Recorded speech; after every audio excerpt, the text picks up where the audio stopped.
313, episode 58 Perusahaan Kim Dokja 4. Ayah, jika saya tidak salah, kata bayangan raksasa pasti diarahkan seperti ini. Para anggota partai menatapku dengan mata penuh rasa tidak percaya. Aku melihat kembali bayangan itu dengan bingung. Baat. Cahaya redup yang datang dari pintu masuk kota antar bintang mengungkapkan bayangan. Tidak, bukan itu. Coba lagi, ayah. Baat. Tidak, itu ayah. Kamu sangat. Bayangan raksasa itu bukan makhluk tunggal. Tepatnya, ada makhluk seukuran bola di bayangan besar. Apa yang kamu lakukan? Kata-kataku membuat Bihyung terlihat seperti ini. Kurung siku buka. Anda sudah di sini. Bayangan raksasa adalah Bihyung, yang telah menggembungkan tubuhnya seperti raksasa. Semakin kuat Dok Kaebi, semakin besar tubuh. Fakta bahwa Bihyung sebesar ini menunjukkan bahwa ia telah mencapai level yang signifikan di biro. Tunggu, alasan kehadiran Bihyung dan bola sepak. Bio. Permen kapas Bio terbang di udara. Baat. Bio masuk ke pelukanku dan mengusap pipiku. Sesuatu terbentuk di mata kecilnya. Aku tidak percaya anak seukuran bola bisbol telah menjadi bola sepak. Bio telah tumbuh sejak masa lalu. Apakah kamu menunggu lama? Sebuah tangan kecil muncul dari permen kapas dan menamparkan pipiku. Aku meninggalkannya sendirian di depan gerbang dimensional dan pantas menerima hukuman sebanyak ini. Aku diam-diam menahan sentuhan geli. Air mata jatuh ketika Bio sekali lagi menggali lebih dalam ke dadaku. Anak-anak berlari ke arahku dan menyentuh Bio yang lembut. Ham. Aku menoleh untuk melihat Bihyung menungguku. Saya membuka komunikasi Dok Kaebi dan berbicara dengan Bihyung. Apa yang kamu lakukan di sini? Saya telah menunggu. Dibutuhkan Dok Kaebi untuk membawa Anda ke zona skenario ke-47. Apa dengan ukuran tubuhmu?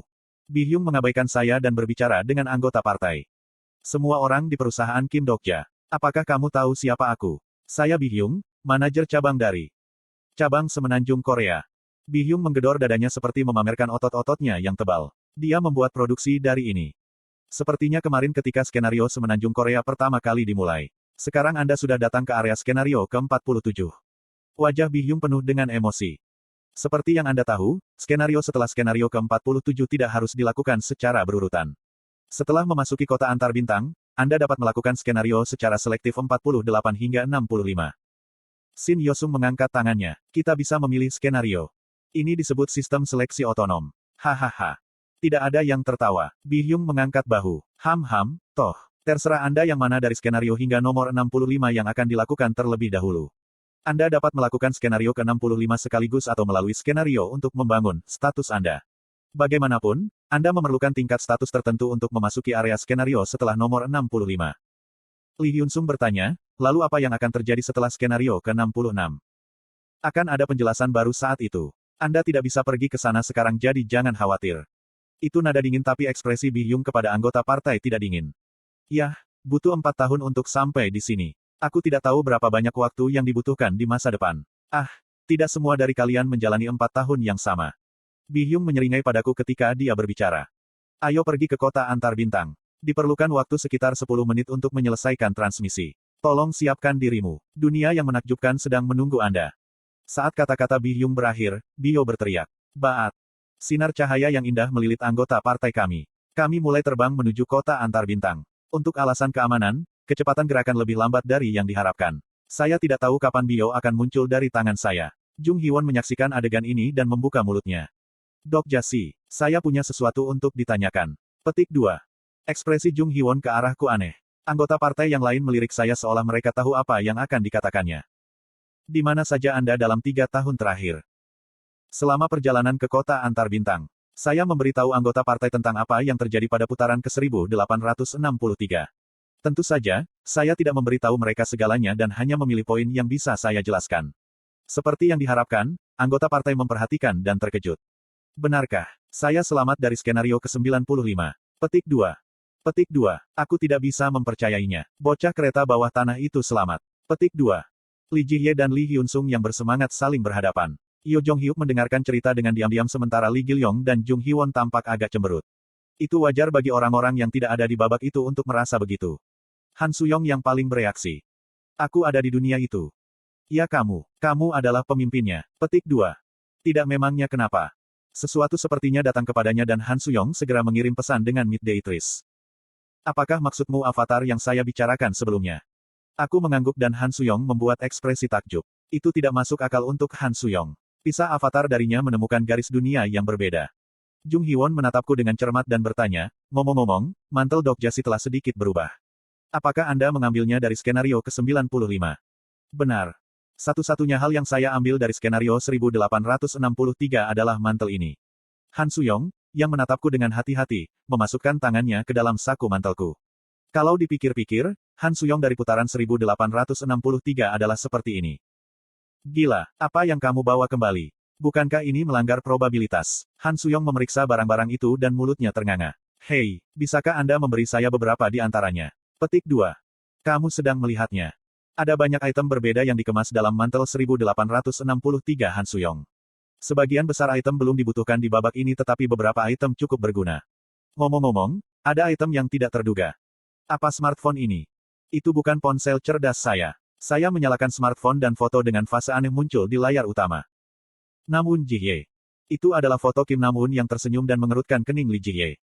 Saya menyadari pemilik smartphone ini. Itu mengingatkan saya, Kim Namun pernah mencuri mantel ini dan mengenakannya. Lee Ji-hye bertanya padaku dengan ekspresi yang sama seperti dirinya di layar. Ah Jusi, foto apa ini? Itu digunakan oleh anak dari dunia itu. Saya pasti membawanya ke sini karena kesalahan. Petik 2. Apakah kita berkencan di dunia itu? Tidak, dia sepihak menyukaimu. Phew, aku mengerti. Lee Ji-hye mengambil smartphone dari tanganku dan membuka galeri. Wow, foto ini cukup bagus. Foto. Kali ini saya terkejut dan melihat smartphone dengan anggota partai. Lihat, Seolwa Uni dan aku. Ada juga Han Dong-hun. Bukankah dia di aliansi Ulsan? Petik 2. Ini Hyun Sung-si. Namun, itu terputus di lehernya. Petik 2. Itu adalah foto grup dari orang-orang putaran 1863 yang tersenyum cerah. Lee Seolwa, Kim Nam-woon, Lee Ji-hye, Han Dong-hun, Lee Hyun-sung. Dan pria tanpa emosi di tengah. Lee Ji-hye mengatakan kepada saya, ini adalah guru di dunia itu. Wajahnya terluka. Bukankah dia lebih keren dari yang ada di sini? Petik 2.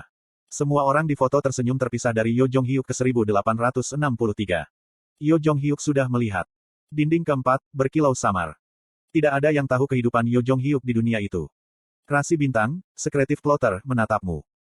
Tidak, hanya ada satu orang. Aku melihat ke arah tempat sekretif plotter akan menonton di antara bintang-bintang di Starstream. Saya masih tidak tahu mengapa sekretif plotter membuat perjanjian dunia luar seperti itu. Saya tidak tahu mengapa dia bereaksi seperti itu pada pilihan saya. Saya menebak beberapa hal tetapi semuanya hanya hipotesis. Rasi bintang, Prisoner of the Golden Headband, menatapmu. Rasi bintang, Abyssal Black Flame Dragon, sedang melihatmu. Kota antar bintang, konteks konstelasi, adalah stasiun transit yang mengarah ke dunia rasi bintang lain. Saya merasa bahwa jarak fisik saya dari rasi bintang secara bertahap semakin dekat. Konstelasi, Hakim Api Setan-Setan, menyambut Anda. Hukuman itu tampaknya akhirnya dilepaskan dan Uril juga mengirim pesan tidak langsung. Di tengah cahaya yang cemerlang, tubuh kami memasuki kota.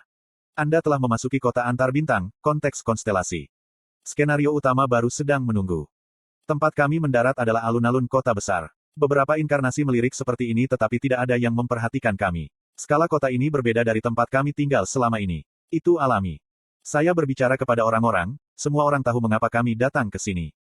Mulai sekarang, musuh yang kita hadapi berusia ribuan tahun. Jung Hee-won mengangguk dan bertanya-tanya, kami datang untuk bermain dengan Olympus kan?